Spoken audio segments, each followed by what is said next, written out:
Thank you very much, Javier. I almost was ashamed how much he said. Well, first of all, I would like to thank you for two reasons. The first one is because you have given me that opportunity with this invitation for the presentation. I am very pleased to be here in Vigo.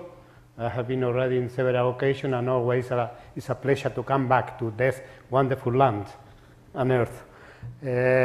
Second, because I had the opportunity to present some of the recent studies that we are conducting in my research group, which is also the opportunity to try to connect the result that we have with another result from scientists around the world about what happens to our Earth at the present. Well, with this, I will go directly into the presentation. The title is The Global Change, What We Can Learn from Antarctic. The global change is really existing, and what we can learn if it is true from that. Has already been presented by Javier, so I will not go into this with more detail. Or the presentation that we'll be doing from our data will be derived from what we have called the SCAN projects.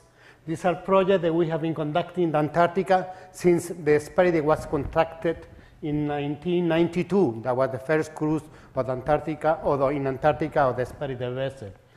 My presentation is with contribution from many other authors, from Spain and from many other institutions around the world.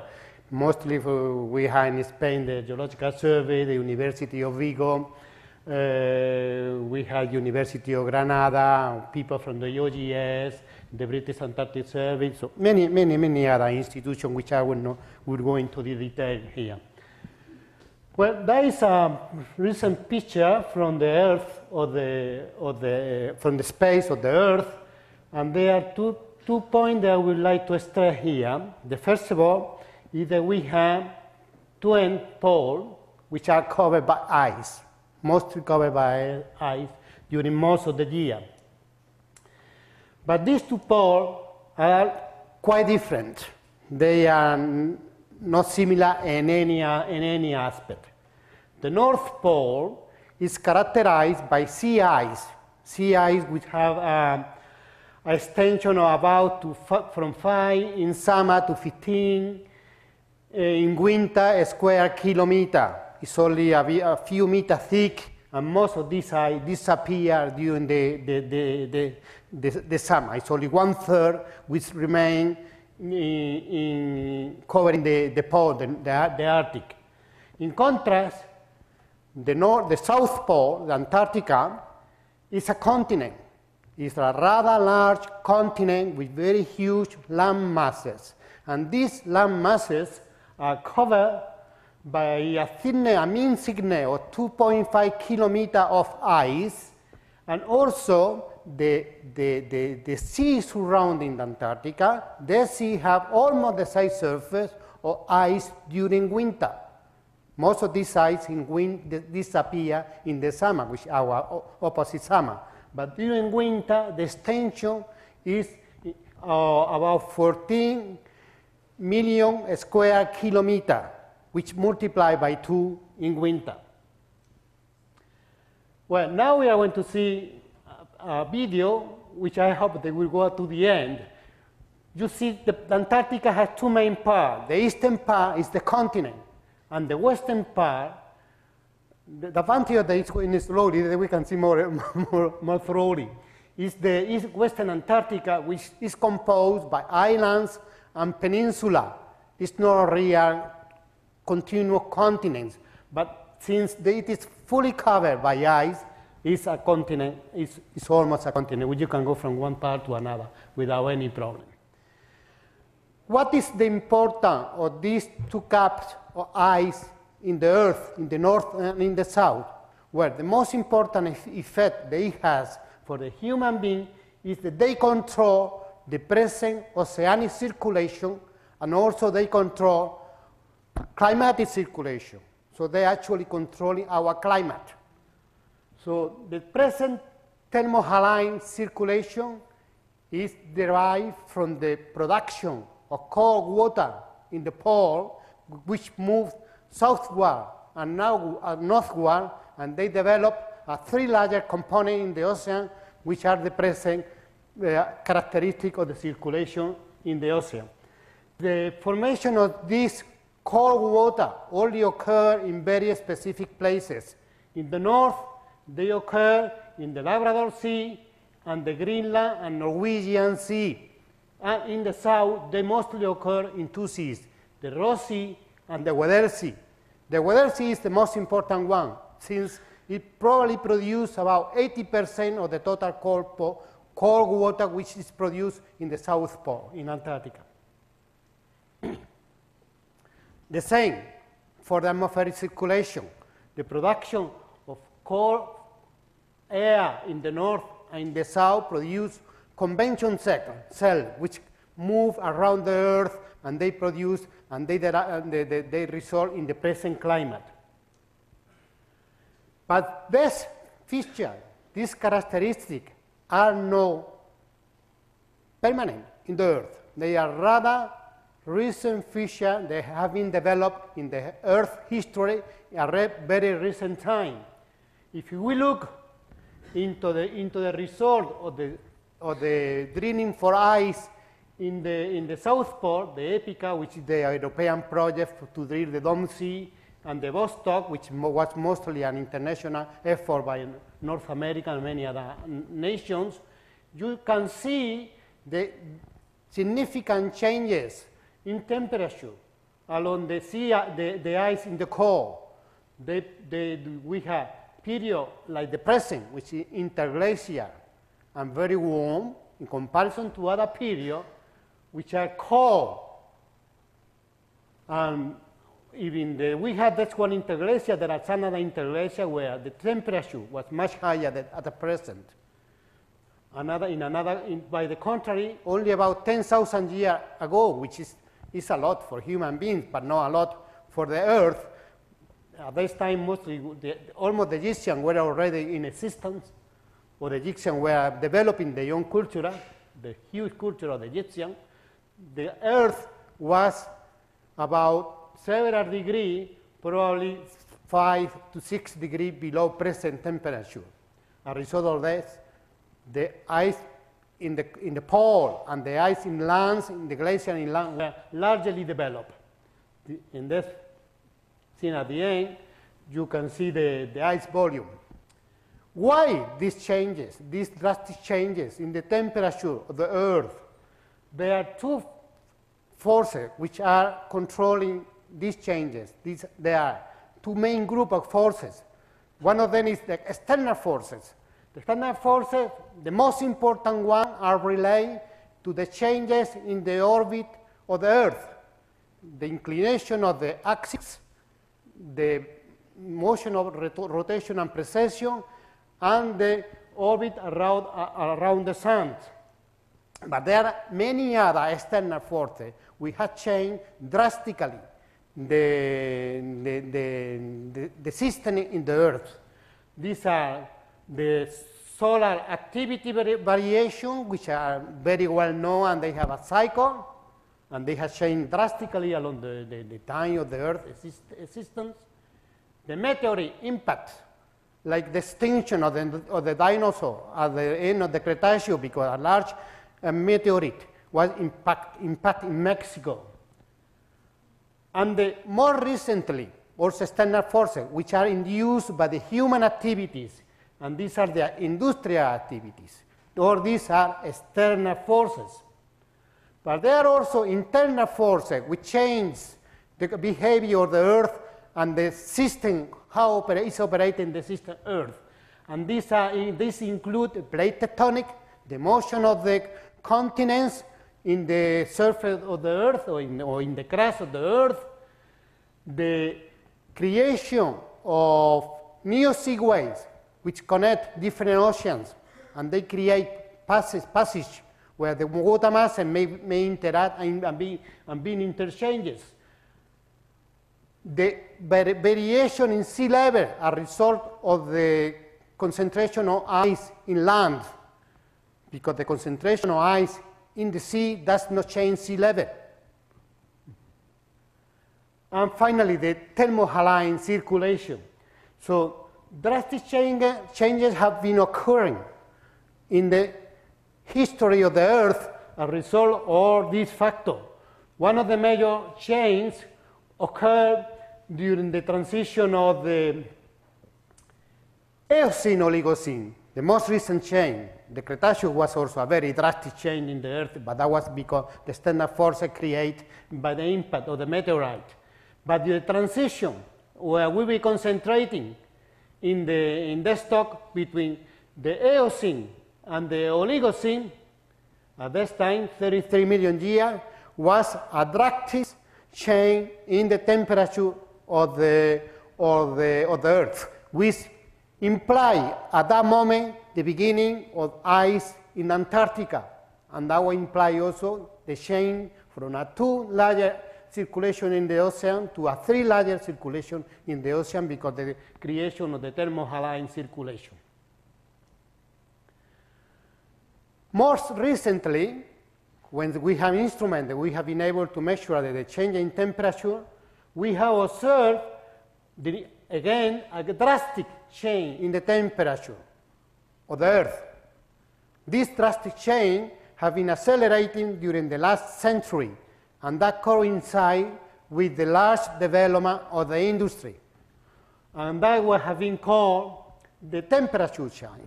Temperature change, where everyone knows and we are concerned about what it happens. Why this change?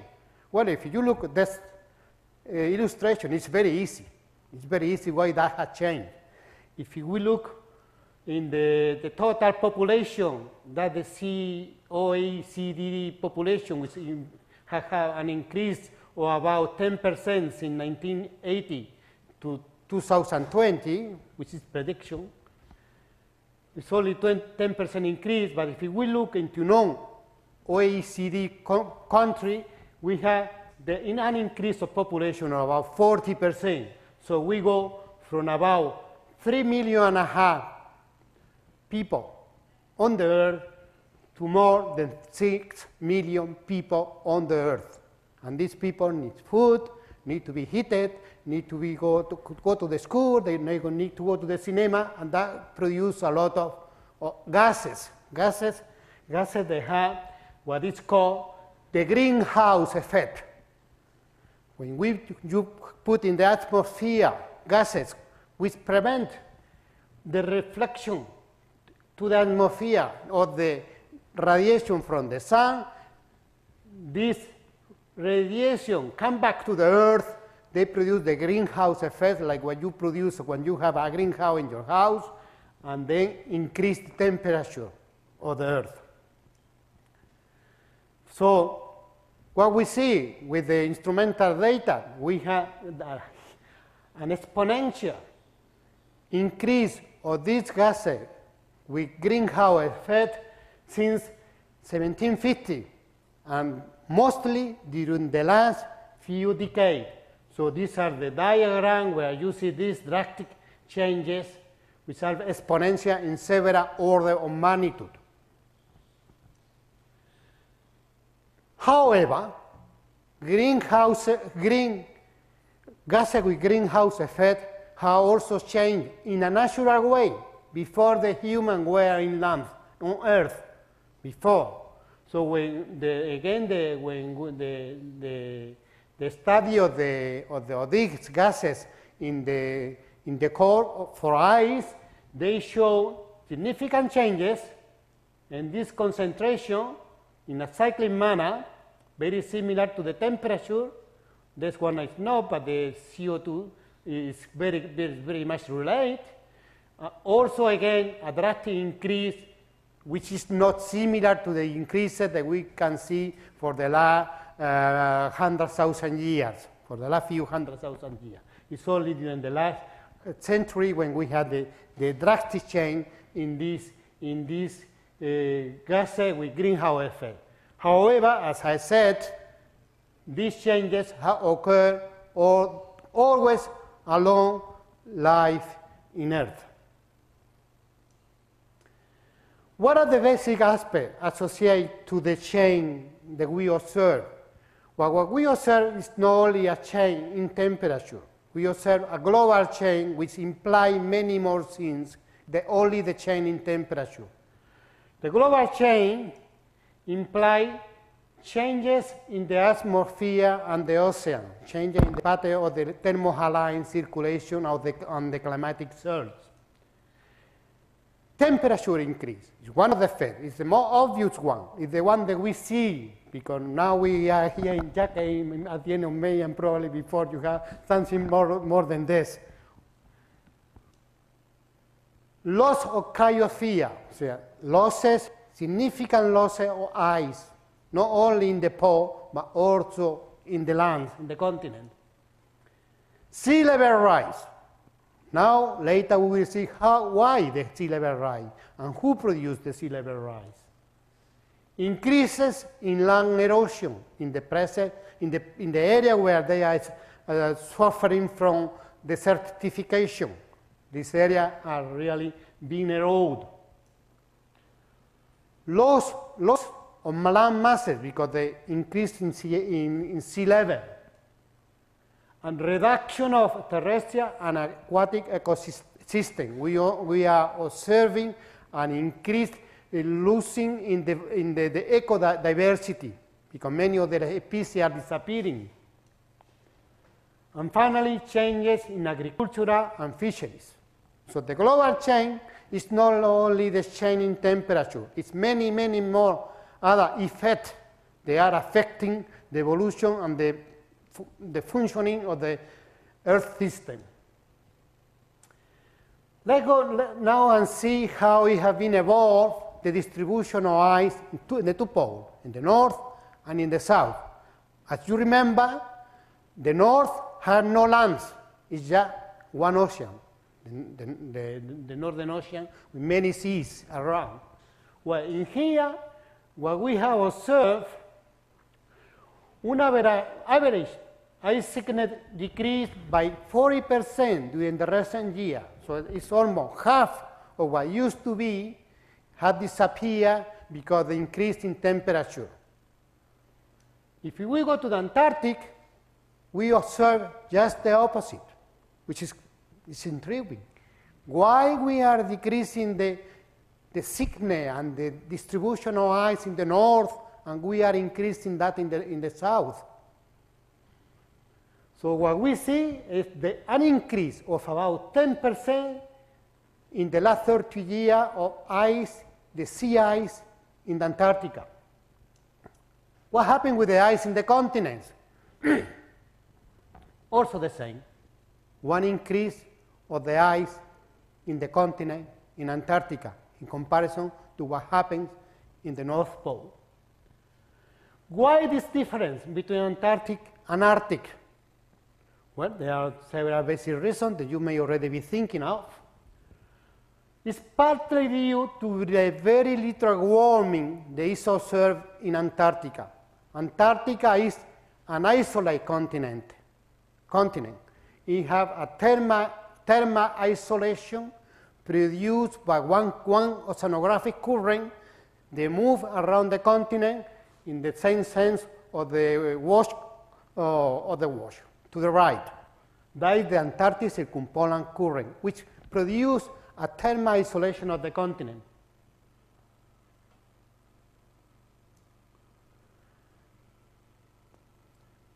So this is according to the SCAR report. Also, the ozone hole in Antarctica produces an isolation of the Antarctic continent. The ozone hole is expected to be being reduced in the next few decades. If that happens, then the Antarctica will lose this part of the isolation due to the atmospheric circulation. So it will experience at least partially a loss of ice in the sea. Now we know also the increase of sea level rise. From where it comes, this increase in sea level rise? Well, you may think, since the ice is lost in the Arctic, that will produce increase on sea ice. No. because the volume which displaces the ice in the water, once it melts, reduces its volume, and there is no increase in the level. It stays the same.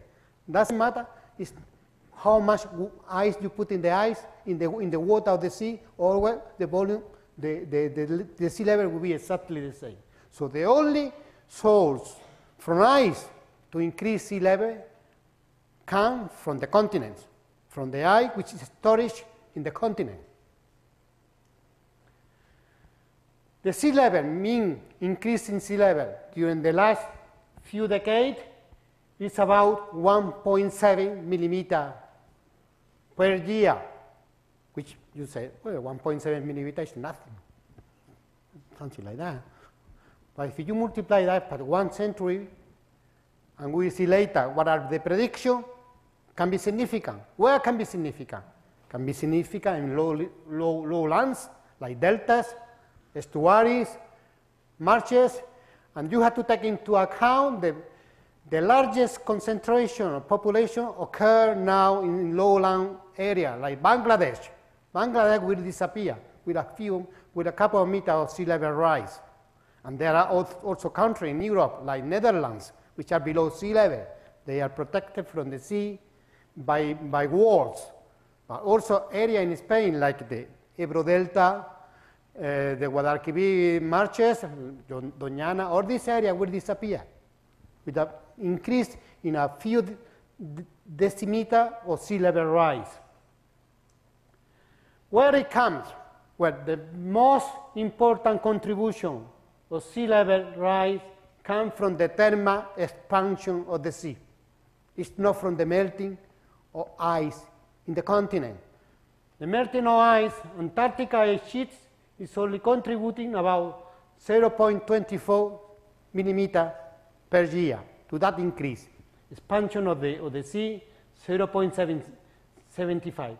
But there is another very important component of this increase in sea level rise, and is that the glacier and ice caps in the continent, mostly in mid-latitude continent, not in the Antarctica, which is not lost in ice, mostly in Europe, in Southern America, in all these places where we are experiencing the largest loss of ice and increase in sea level rise. So during this presentation, I will focus in aspect of the geodynamic and paleoceanographic evolution of the oceans in Western Antarctica. For that aspect that I will be discussing, I will be based in geophysical data and seabed sample they have been obtaining during oceanographic cruises in the Antarctica.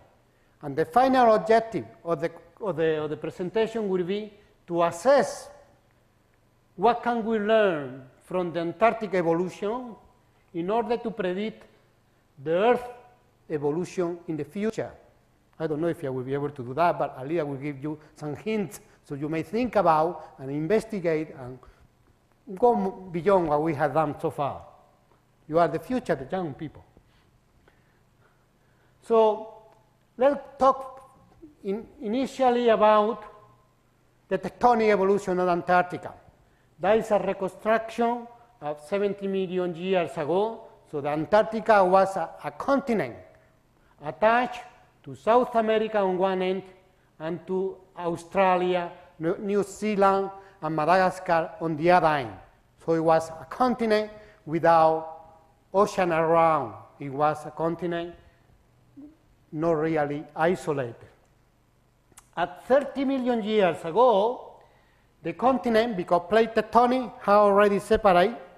One land have break up, and you have a continent in the South Pole. Since that moment already, at least very little after the Cretaceous, you have the continent in the South Pole, but already isolated from South America, from Australia, New Zealand, and Madagascar. What is happening because of that? the creation of new seaway allow the instauration of a circumpolar current called the Antarctic circumpolar current. And what produced that circumpolar current? Produced the thermal isolation of the continent. The continent, for the first time, became isolated from the rest of the continents and in a polar position. What will result from that? The creation of sea ice, or ice. Then in the Miocene, already the continent is very well established. In its present position, seaway have already been created, new seaway, and a very active circulation, paleoceanographic circulation result, not that only from the circum-Antarctical polar current, but also by the creation of cold water in the Weather Sea and the Ross Sea, which circulate to the north and influence and control the thermohaline circulation. Since the importance of these seaways during the International Polar Year 2007-2008, it was created a project to investigate the development of the strait and the influence of this strait in the present global system. So that was the Plate and Gate project, and we have analyzed, we particularly were involved in the study of the Drake Passage, but other people were involved in the study of the South Tasman Rise strait that was created slightly earlier than the Drake Passage, and also some people were investigating the important strait and seaways in the north and the mid-latitude. Why is this important? Why should we spend money? In this moment, we have no money. The country has no money, nowhere is money, everything is in the bank. Well, it's spent by the banks. Why we should spend money in investigating the Antarctica? Well, the investigation on Antarctica have allowed us to analyze the creation of the present circulation system. And the present circulation system controls climate. And where we live? We live in this Earth, where the climate is one of the most important factors which is influencing our lives. So it's important to know how the seaway have been created and how circulation have been affected.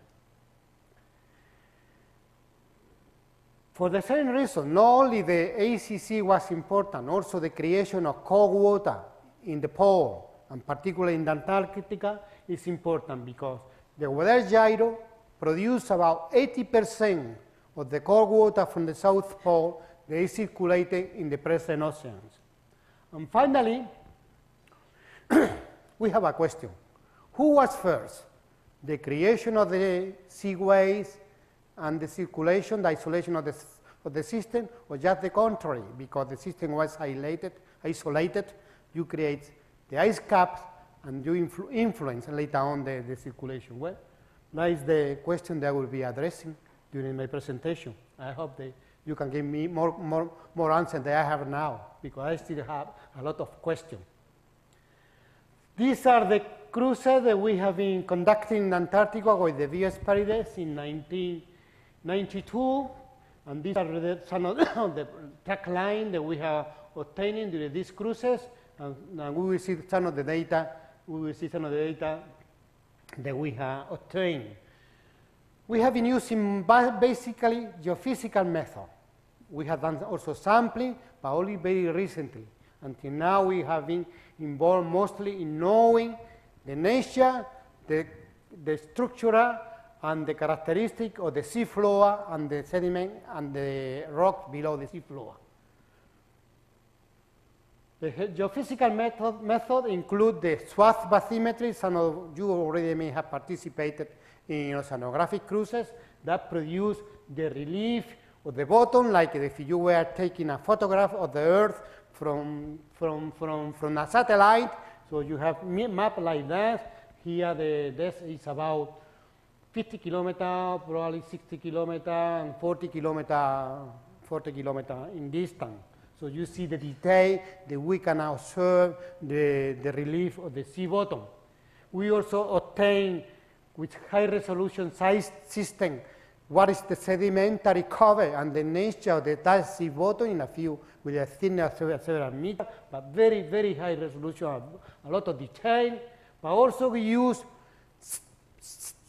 method that allows us to go deep in the earth to the, at least to the Mohorovicic discontinuity. That means the crust. We observe the oceanic crust in the composition of the oceanic crust and all the rocks and sediment that we can obtain there. In order to see that, we have what we call air guns, which are the instrument here. They accumulate air at very high pressure. It is released in the water column and produce an implosion, and this implosion produces waves, seismic waves. They go to the bottom of the sea and they are reflected back to the surface, and using these waves we can analyze what is the nature and composition of the bottom. To recall the waves that we are producing with the guns, we have what is called the streamer, which is this drum here. It contains a sensor, and they have a length of about 2.5 kilometers, and this trail behind the vessel, and that is the one that is recording the wave, the seismic signal that is reflected from the sea bottom. Here is the operation. So we have the guns when they have no impact, in ecological impact. Many studies have been done on this respect, but some people are still concerned about the problem, but really many studies have been done. Anyway, we are very concerned when we are deploying the guns, and we look for waves and things like that in order not to have any operation when the waves are close to the vessel. And that is the kind of result that we have. Here we have the depth in seconds, and you can extrapolate that from the bottom. Here, the bottom of the sea is a 4 seconds to wait travel time, so it's 3,000 meters, roughly 3,000 meters, and that the sediment in here have a thickness of 2 seconds, about 3 kilometers of sediment. Below that, we also have data, and we go to the Mohorovicic discontinuity, which is about 8 kilometers deep. Also, we obtain gravimetric studies. We obtain the gravimetric anomalies that are in the sea, and also the magnetic anomaly. We record the magnetic anomaly in order to assess expansion of the ocean and the nature of the crust below the vessel. And finally, we obtain sample. We look for where we can read. We have sample from the rocks or the outcroppings or the in-oceanic crust. And see if you this a large chunk of in crust or the basalt. And also we do sampling, and we obtain sediments in order to analyze the detail of the paleoclimatic or paleoceanography and sedimentological evolution of the sea bottom. This slide was prepared by Javier Hernandez. It's very detailed, very complicated. I will summarize that. But we can see in here two main flows: the circumpolar current, which move toward the east, and the weather gyro, which produces a gyro in the weather sea, and from which are derived several bottom flows that move northward. Simplifying that in this slide, which is much easier, that's mine. We have the Antarctic circumpolar current, which moves across the Drake Passage into the Scotia Sea, back to the north into the Atlantic Ocean, through the North Scotia Ridge, and into the Atlantic Ocean, back to the east, and then to the south and the west.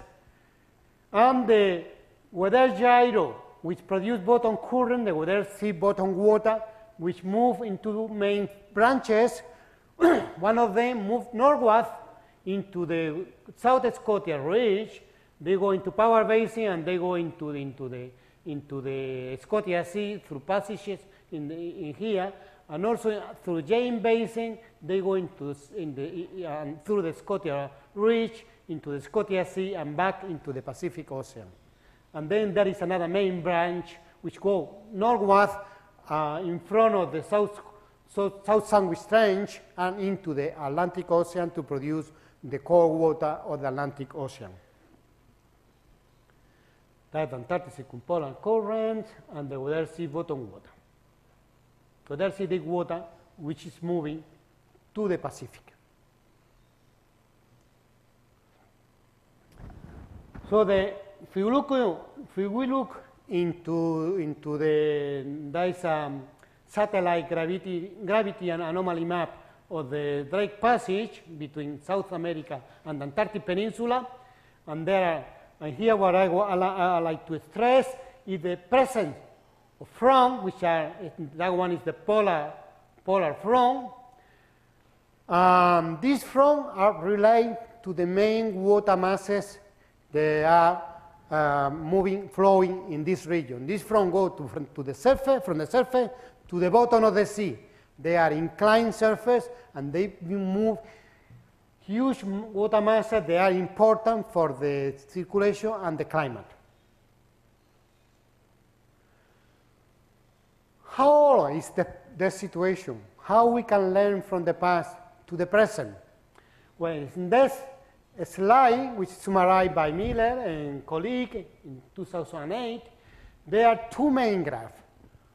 One of the graphs is the sea level, the temperature of the ocean based in the isotope, a stable isotope of the foraminifera, and the other curve is the sea level changes, which have been derived from analysis of the continental margins, and also from analysis of the isotope in cold. So what we see is that there are, taken into consideration this temperature and sea level curve, that there were times through the history of the Mesozoic to the present history where possibly a small ice caps were developed in Antarctica, taking only in consideration this fact, temperature and sea level rise, sea level changes. But also it's important to notice that there is a very significant change in the transition from Eocene to Oligocene. It's the most drastic changes in temperature and also the most drastic change in sea level. Why this? Where were the forces which are produced, that have caused this evolution of the Earth? We have no data to say that that is an external force, like a meteorite. So it has to be something probably internal in the Earth, which induce this phenomenon. So summarizing the previous slide, we can say that ephemeral ice sheets may have existed in Antarctica from late Cretaceous to Eocene. The major global deep sea isotope record shift occurred in the Eocene-Oligocene transition about 33.5 million years ago.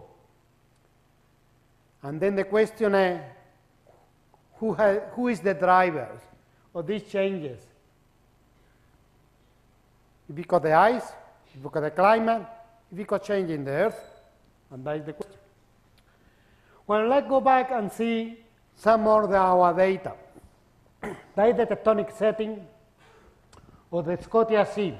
The Scotia Sea shows a mosaic of expansion ridges, flow line, magnetic anomaly, which allow, using geophysical method to reconstruct the evolution of this sea. The tectonic setting so resorted because the separation of South America and the Antarctic Peninsula resort the Scotia Sea, which is composed at present by two major plates. One is the Scotia plate to the west, and then another one, the Sandwich plate to the east, which are separate, but it's spreading ridge. In this spreading ridge, new oceanic crust is produced, and as a result of that, this Sandwich plate and the whole Scotia Sea is migrating into the Atlantic Ocean above the South American plate and the Antarctic plate.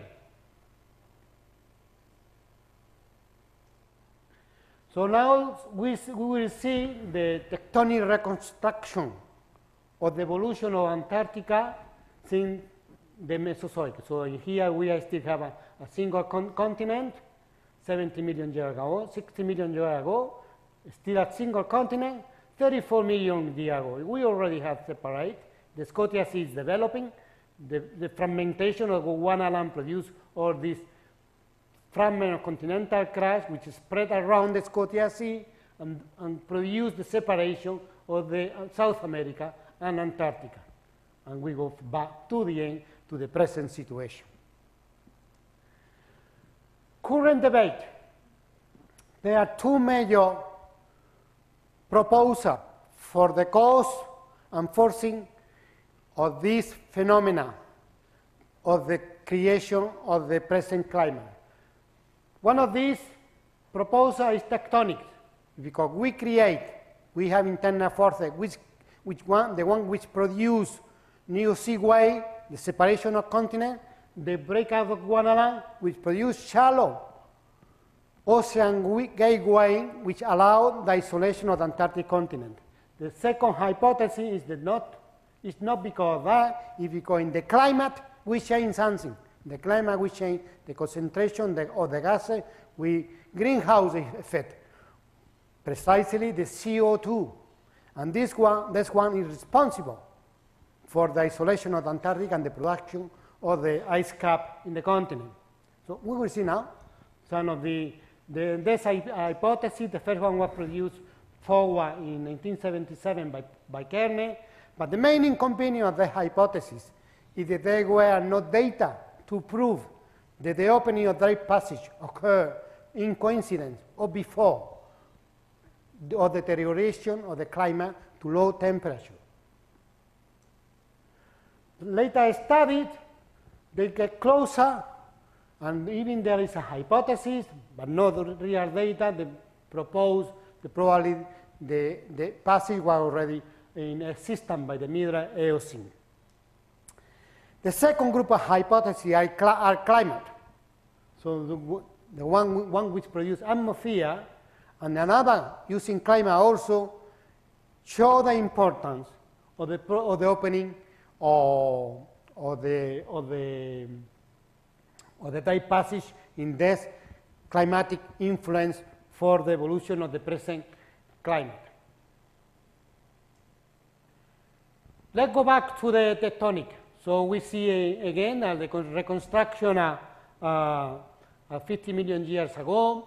So in the hypothesis, which was actually the most accepted one until a few 10 years ago roughly, they do not open the dry passage until about 30 million years ago. So the tectonic hypothesis had the problem for the influence on climate is the opening of the seaway of the dry passage later than the climate deterioration.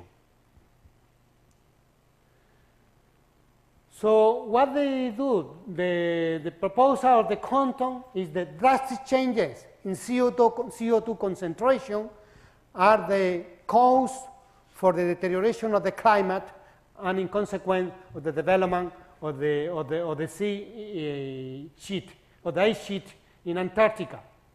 So in here in this diagram, you see with concentration of CO2 similar to the present one, in the level of 280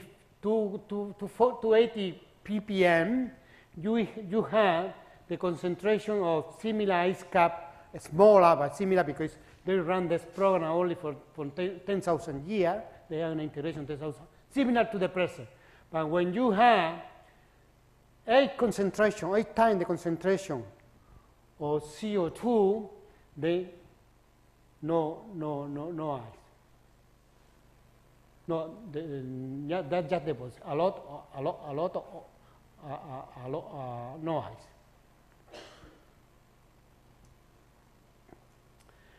They claim that the opening of Drake Passage was not significant. They claim in terms of the paper. But themselves, they produced several models with several concentrations of CO2, and particularly in the model where they used 2.85 ppm per the CO2, the opening of Drake Passage is very significant for the temperature and the development of sea ice.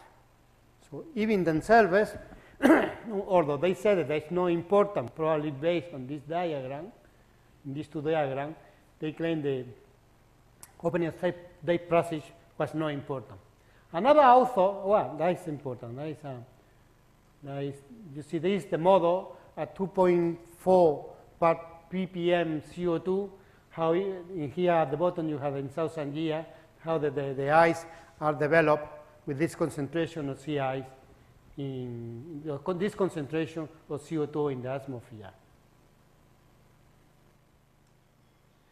Another author, in this case, Silk and England, another colleague, they have produced also models of the sea ice distribution, opening and closing Drake Passage, and also changing concentration of CO2 in the atmosphere. So the model that they produce, they all show a drastic change in the temperature of the sea, whether the Drake Passage is open or closed. So these are the several models with this sea Drake Passage open. They have several runs. These runs are with several concentration atmospheric CO2. Atmospheric CO2 multiply, I don't see that, it multiply. So you see how different is the concentration of sea ice and the temperature of the sea, depending whether Drake Passage is open or closed. So that is a summary also of the Drake Passage campaign. You see the relief at the bottom. Here is our result, but the result of British Antarctic Survey compiled on the graph. The satellite anomaly map, gravity anomaly map of the Scotia Sea also show these features: significant development or spreading center, flow lines, and the spreading ridges.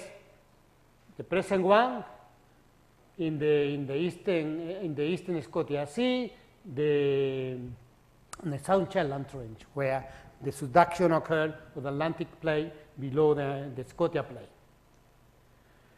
The map with the seismicity also show the distribution of the main earthquake in this region, and they all concentrate in two major areas, which is the boundaries of the Scotia plate, the northern Scotia Ridge and the south Scotia Ridge, and also in the spreading center, and also in the subduction zone. So this is a very, very active zone, and this seismicity reflects the development of new oceanic crust and the expansion of the Scotia Sea into the Atlantic Ocean expansion that we will see now from when that happened. That is the detail of the end of the Shackleton fracture zone into the Scotia Ridge. The relief, and in that relief I show this feature because there is a very important feature in the Drake Passage, which have been claimed to be one of the major barriers to the circumantarctic flow, and this is the Shackleton fracture zone. This relief, they have almost 3 kilometer relief above the median depth of the sea floor. Here is again the same Shackleton fracture zone, the relief obtained with the SINRAD swath bathymetry in one of the Sperry screws,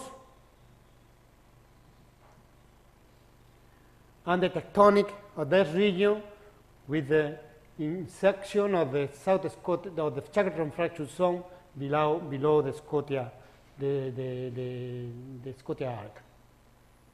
Here is the 3D representation of this area. So we have mostly subduction in the South Shetland Trench, partly subduction below the South Scotia Ridge, and the subduction of the Antarctic of the Shackleton fracture zone below this piece of continental crust. When that occurs, when the tectonic begin to be active in the Scotia region, because we have here the main problem of knowing whether the Drake Passage was important or not in order to influence present climate. This is a compilation of the most available magnetic anomaly and the oldest magnetic anomaly that was recognized in the Scotia Sea was magnetic anomaly 10, which is about 28 million years ago. So with this compilation, it was not possible to confirm the Drake Passage was open before or at the edge of the climatic change. There is the region, the reconstruction for 32 million years ago. So really, no Drake Passage, no Drake Passage before 32 million years ago. We have obtained a magnetic profile, the profile Drake 17, where we have been able to recognize magnetic anomaly 12. There's one here. This magnetic anomaly is 32 million years old. So we have here the profile, or another profile, the 5, with the magnetic anomaly that we have recognized. And here we have magnetic anomaly 12.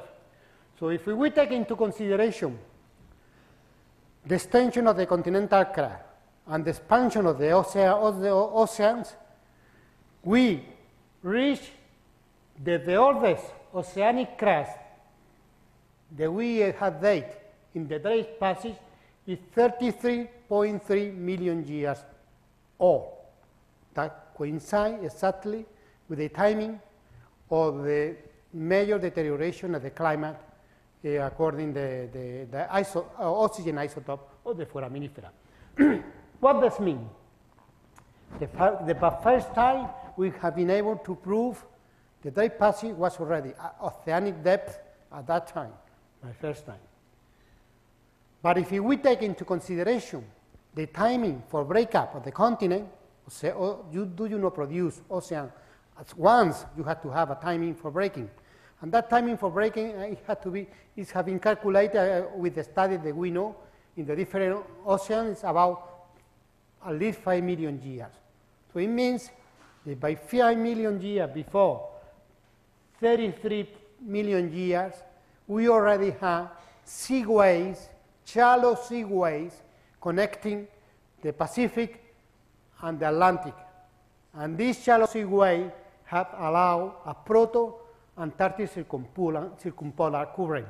The full opening of the strait by 33 million years ago produced the total isolation of the Antarctica and produced the drastic or induced or favored the large decrease in temperature of the Earth.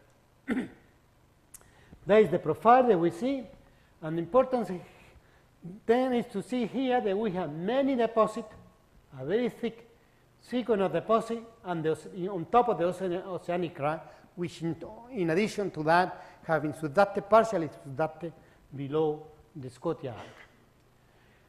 So we have the dynamic summary. We can say that the sea floor dry passage reveal a hot or flow lines, spreading center, and magnetic anomalies which facilitate the reconstruction of the processes of fragmentation of South America and Antarctica.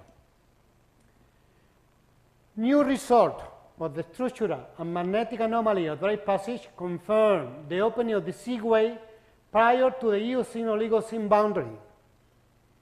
That means more than 35 million years ago. Finally, the seaway allowed the instauration of the Antarctic circumpolar current as a consequence the thermal isolation of Antarctica. Now we're going to another aspect of the study that we have been conducting in Antarctica is what we can learn from the deposit. And here we were interested until now mostly in the dynamic, in the structural, and in the nature of the crust, oceanic crust. And here now we are going to be knowing a little bit more because of the knowledge that we can derive from the deposit. So we will be analyzing seismic stratigraphy and bottom current, the age of the deposit. We will do an assessment. Unfortunately, we do not have ocean drilling program exactly in this region. We have nearby, but not in the region. We will make an estimation of the order unit that will discover the tectonic and global events. Again, that is the soft bathymetry of the Central Scotia Sea. And only just looking into this bathymetry of the sea floor, we can observe a myriad of relief, erosional feature, and relief which reflect active bottom current, very active bottom current, which imply that they are deposits which are being eroded and deposits which are being deposited, that's an area where deposits have been formed. So that is again a compilation by Javier of this region, the same region.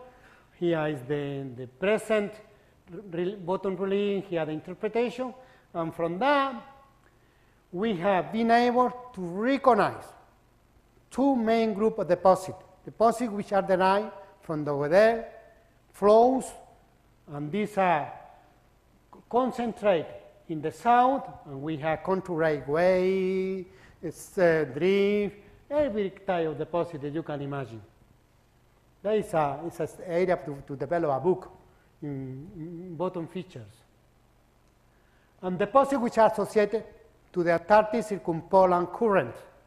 And again, there is a huge amount of deposit, elongate, mount, drift, and many other sediment wave, or every type of deposit.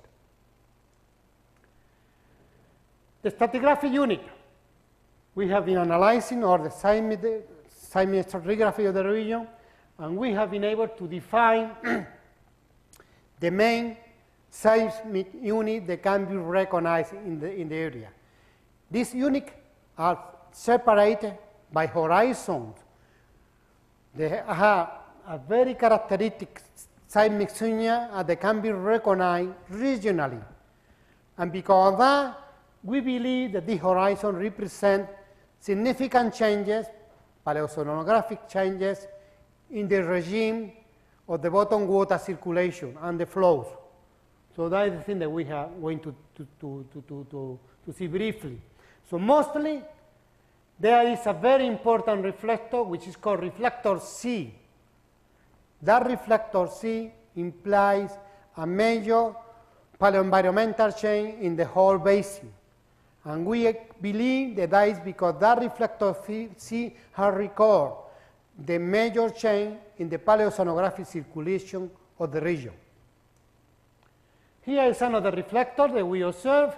And here you see that is reflector C, that one. And how we date this reflector? The thing that we do normally, we do many different approaches. One of the most typical that we do, we know the age of the oceanic crust in here because they have magnetic anomaly. We date the magnetic anomaly, knowing how if the age of the oceanic crust here is 13 million years ago, or Eocene is about that one is younger than that. That one is about 12 million years ago. So we have in here one reflector that is on top of that unit. It's appear beyond that unit.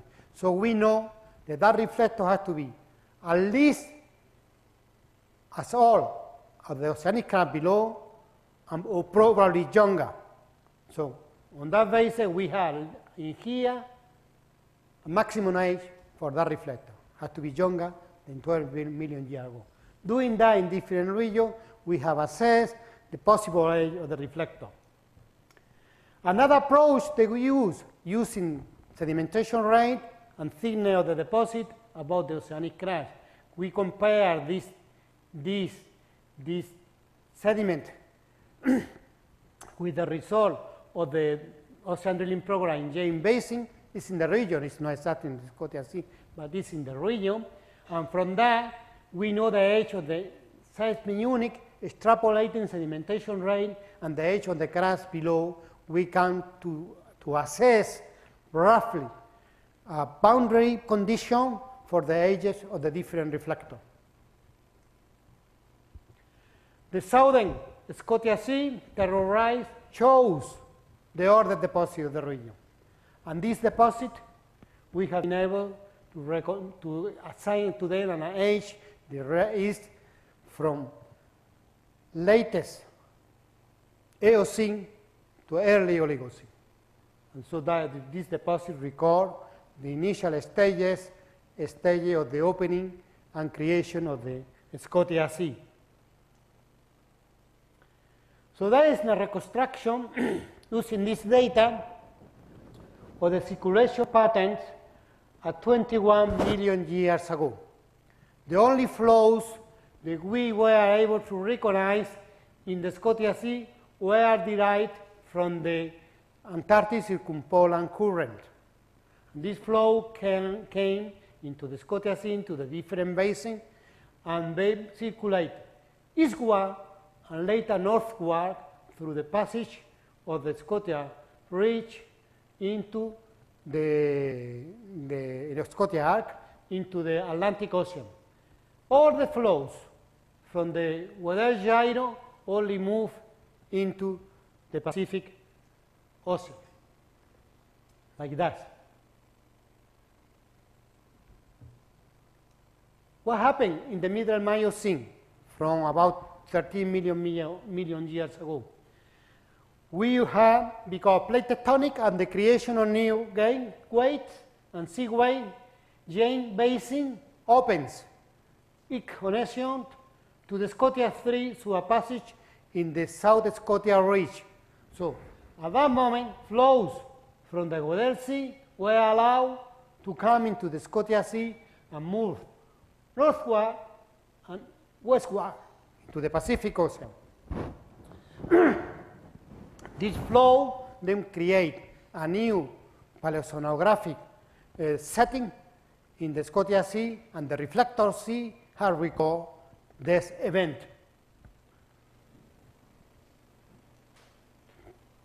Then if we look, then here is our reflector.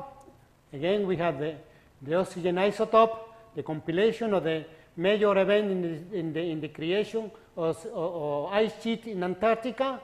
Western Antarctic ice sheet developed at this moment, Eastern Antarctic ice sheet developed at this moment, mid-Miocene climatic optimum, and the reflector sea.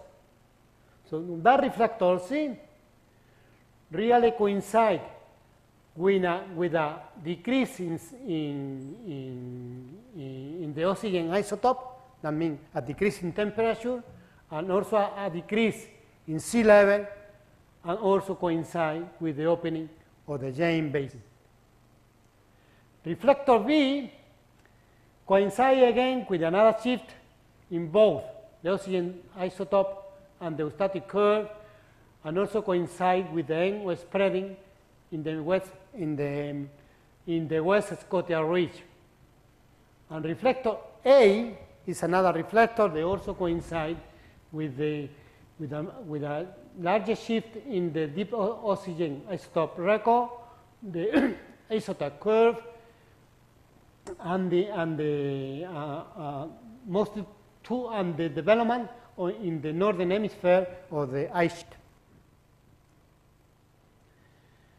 The past and the present. Here is the past, the isotope curve. They show all these significant changes from interglacial at the present with major ones, interglacial to glacial. The last glaciation in Antarctica is an idealized drawing, and the present situation. What are the main conclusions that we have from the presentation so far? From the tectonic point of view, oceanic spreading at very passive was active since 33.3 million years ago.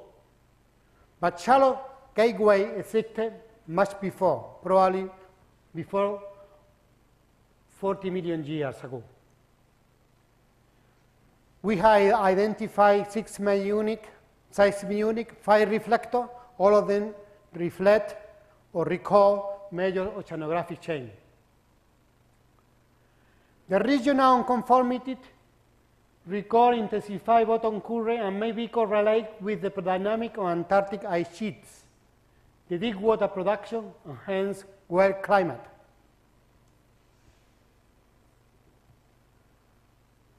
So the final conclusion is that early gateway at Drake Passage, prior to the Eocene Oligocene boundary, combined with a CO2 decline and orbital forces, are probably the driving mechanism for major paleoceanographic and climate changes at the present ice world.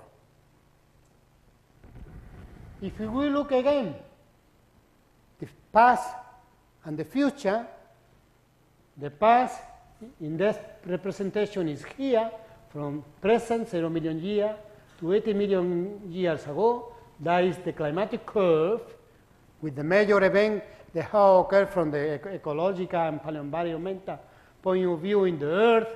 For example, the extinction of the dinosaurs, with a standard force, meteorite.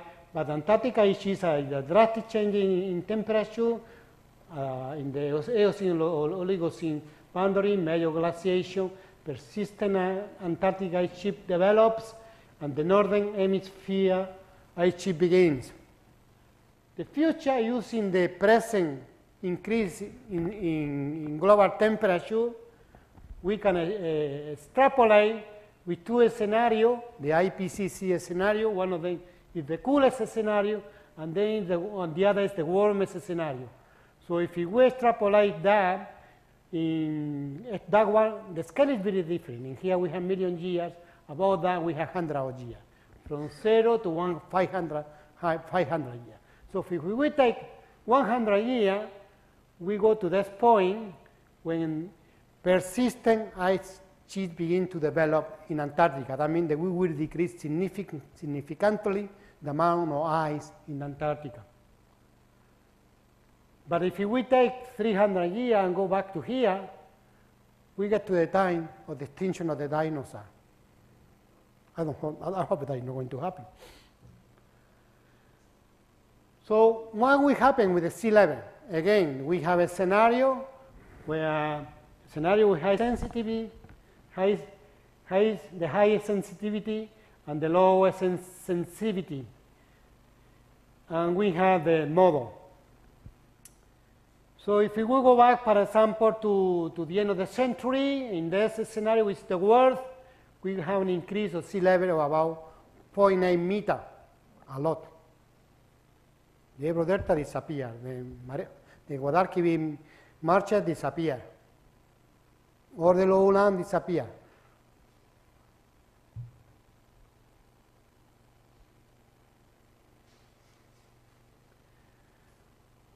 Well, we have to consider several aspects about the global warming and the dynamic of the Antarctic. The first is that in Antarctica we will not expect significant changes in the short term.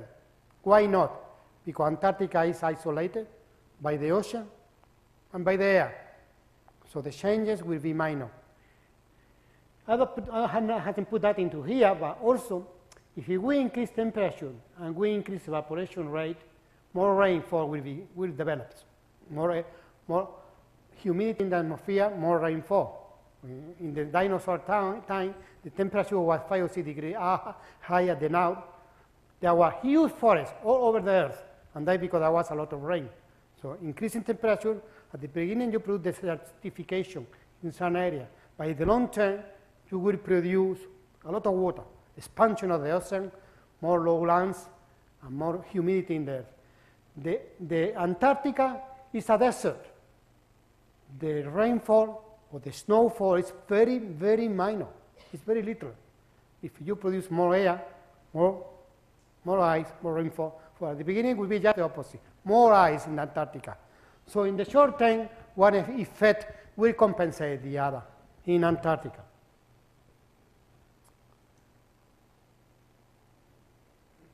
So the Antarctica sheet will remain. It has been there for more than 30 million years. We are not so strong to destroy that in a few decades.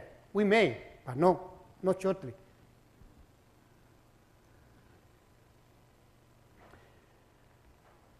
Again, contribution of Antarctica to sea level rise, minor.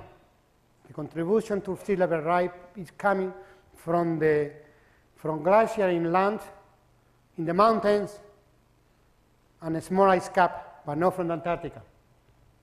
But development of ice cap and to be destroyed, that depends on thresholds. And the thresholds are very sensitive. So once you reach a point, there is no coming back. Like this door, when you go in, then you cannot come back. Like in the airport, you go back, forward, you cannot come back. And here we happen the same in the Earth. Once we go beyond the threshold, the door, we will not come back. Finish. The Arctic, in contrast, is very sensitive. The Arctic may disappear if the present trend of global warming will continue. Some people are very happy. They will say, oh, we will open new navigation line.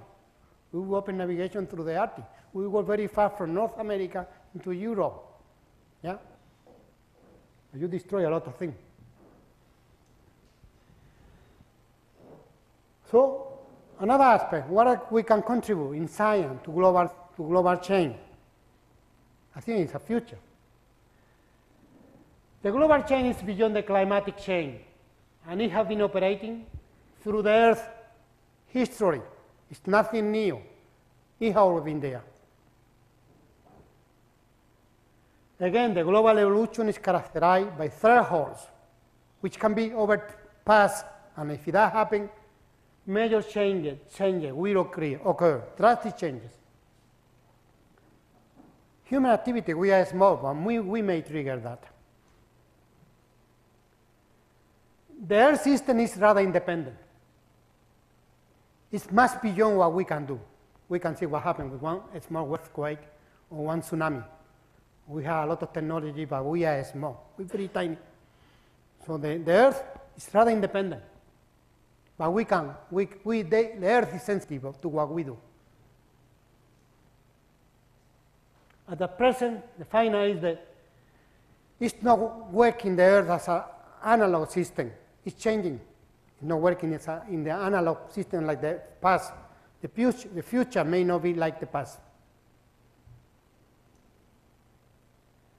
Learning from the Antarctic. So that was my question at the beginning. Why we should go to the Antarctica? It's expensive. We need vessels, we need very nice clothes, which are expensive too. Not because they are nice, because they are very good, very warm. We have to go a lot of people, and that costs money. We have seen that the Antarctica is like a book. We have many different processes that we can study and analyze in order to understand science And Antarctica is that, a place to analyze science.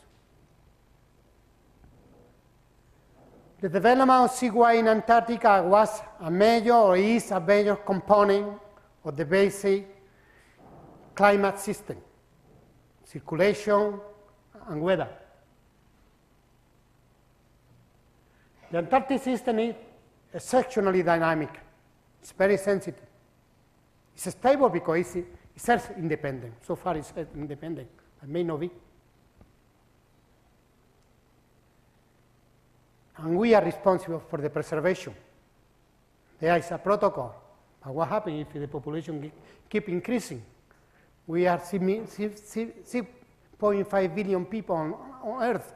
Only that has doubled in the last 30 years. What happens if we go to 15 billion people on Earth? The resources will be searched everywhere. There will be no sanctuary. Every place they have a resource will be taken.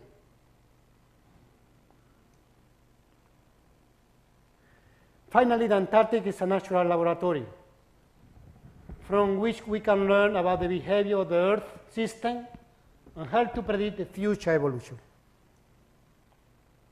Two actions to be promoted. An ethic for the strategy of use and control of the Earth in order to preserve the global system. And finally, active promotion by the government and the society in general. Finally, the politicians sometimes listen to the society. In many cases, not most of the case. In some cases, though, yes. In a new emerging global science oriented to the better understanding of how the Earth naturally operates and reacts to external forcing in order to assess the controlling factor. Science, hope for science. And finally, we are being observed about what we do with our planet, and for the moment, only planet.